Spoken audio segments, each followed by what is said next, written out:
I'm Hazel, it's Saturday today, which makes it time to sit down and catch up on the WoW news of the week, what I have been up to, and answer some of your questions. This week marks the last couple of days before things really start getting cooking on live WoW servers. Things are about to happen because pre-patch Phase 2 is just around the corner. November 15th has pre-patch Phase 2. It has the Twitch drop thing is starting, and there will also be a live dev stream to kick things off, I believe, with the launch cinematic revealed. To recap the Phase 2 of pre-patch, that's going to include Evokers. We're getting a new race and class. There'll be a new dungeon to run called Uldaman, which is an old dungeon, but they've redone it. There's a new separate second version of it that we'll be able to do. Don't worry, old Uldaman is still there. And the pre-patch event will also be beginning, which is going to have some transmog to collect, a toy to collect, some catch-up gear, 252 catch-up gear available for all of those new alts that you've been leveling. And it will be the end of the Winds of Wisdom buff, but I wouldn't worry about that too much because 50 to 60 is going to be tacked on to Chromie time at that point, and experience requirements are getting kind of reworked, so we shouldn't miss the leveling buff too much. We actually got some official patch notes released for Phase 2 of the pre-patch, mostly fixes in class balance, but there are a couple of notable bits that I would like to point out. First of all, you will, in Phase 2, starting on the 15th, be able to move a little bit faster in Shadowlands zones if you have maximum Shadowlands renown. Up to 5% faster. The old stamina boost, of which there were 5 levels of, is now going to give you speed instead, so you'll be able to move just like a little bit faster in Shadowlands zones up to 5%. It's minor, but it's not nothing, and that could come in really handy if you ever find yourself going back to Shadowlands. Shocking, I know, but like to run around and farm things or to make gold or to collect things, there's lots of cool stuff to get in the Shadowlands zones that people might want to go back for. So if you have the renown, you'll be scooting around a little faster. The other thing that I want to highlight from these patch notes, it's kind of nerd stuff, but this new macro conditional for known talents. What this means is that a macro will be able to check for a talent's learned status, so you could have a macro that does different things depending on which talent that you have. Useful if you're like often swapping between 2 or 3 different active abilities in your talent builds. You could make a macro that does, you know, different ones depending on which one you have learned, and then just kind of leave it on your bar so you don't have to be constantly redragging things down to swap out your, your action bar. This is a bit boring to look at, but pretty powerful stuff that really expands what macros are able to do, and definitely nice to have along with our new talent system. Other news this week, the WoW 18th anniversary event has begun, which means you can get 18% extra experience from the anniversary package.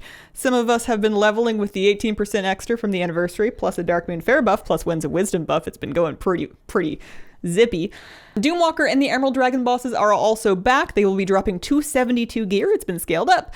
And aside from that, there's no new content or collectibles to get, but if you did not get stuff from the previous years, like the Corgi Goggles or the Deladari Doomhawk, there's a mount that you can get from Doomwalker.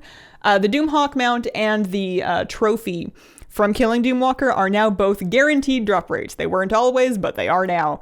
So if you don't have that mount yet, go to Tanaris, right outside the Caverns of Time, kill the world boss, get yourself a mount. Speaking of mounts, this week on the Dragonflight beta, the Autic Trader mounts were discovered. There's 2 of them. They are available on a vendor, but the vendor does not want your gold. For the Ivory Trader Autic, you will need to trade a trio of blue quality rings that are available from Dragonflight dungeons. They are specific rings. It's not any 3 rings. And the Iskara Trader Autic is for 2 raid drop necklaces. These items will probably be in quite high demand at the top of the expansion, especially those raid necks. I imagine that with LFR moving to group loot, the rolls are going to be pretty competitive for those things since anybody can use necks and a lot of people are going to want the Autic mount. Good luck if that is your best neck piece. The mounts are obviously super cute, and it's definitely not the only way that you can get an Autic mount. It's not like these raid necks are the thing standing between you and any otter. To me, those mounts feel like something that I'm definitely gonna get like much later. I don't know if I would run LFR for it, although I guess I would get around to it eventually, but I might, come back in a couple of months to run LFR for it, just on the off chance that some of the people that were swarming to get the mount in the first weeks have like filtered through by then. Maybe that's flawed logic. I used to think that if I waited long enough before I went back to camp, like the Frightened Kodo and stuff, that there wouldn't be anybody else competing for it, and sometimes that's not true. In my life this week, I have been working on Dragonflight videos, and cross-stitching. Never cross-stitched before, but I decided that the best way to get into it was to take on a gigantic project, which is an entire Christmas stocking, that even though I'm starting it November, I'm starting to think that maybe I'll be done with it in time for, like, the holidays in 2024. What year is it this year? 2022? No, yeah, that's about right. Here's what I've done so far. I know it looks like mushrooms, but they're owl feet. Like he's got little foot scarves on his little feet because there's snow and stuff. There's gonna be like more owls and like other stuff. Yeah, not something that you do quickly, but I like it because it's a straightforward task that doesn't ask any hard questions. And it was easy to learn, which I appreciate. Speaking of questions, Celtic Frost and others want to know, what happened to the rest of the Heritage Armor sets? I believe 4 races, human, night elf, undead, and orc, still don't have theirs, and I haven't heard anything about them in a while.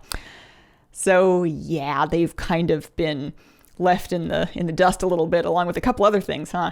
I have not heard a peep in ages, but my pet theory is that the Warfront sets from BFA are going to be the closest thing we get to Heritage Armor for those races for like a while.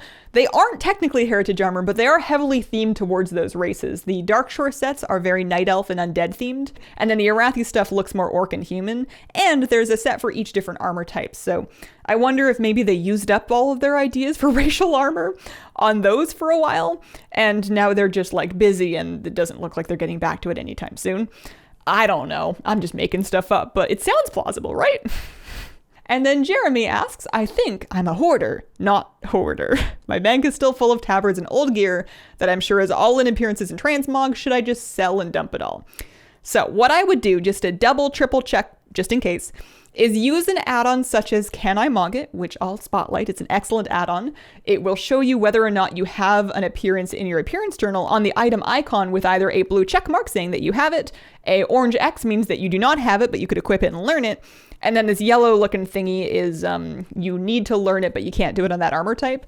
Anyways, use an add-on like Can I Mog It, and if there's an item in your bank that has that blue check mark of, yep, you have learned that appearance, go ahead and vendor it. Or if it's really sentimental, you might be able to put it into void storage. That's still around. They put void storage NPCs in Dragonflight. I don't know why. Do you guys use void storage? For what? Anyways, that's been the week. Thank you very much for watching. If you have a question for a news video, please pop it in the comments and include the word question to help me find it. Appreciate you guys. I may or may not do a couple of extra Twitch streams in the run up to Dragonflight, so I would say if you are a Twitch viewer, follow me on Twitch if you haven't already, so you at least see me in your sidebar if I happen to be up. Thank you so much, and I hope you guys have a wonderful, wonderful day. Bye.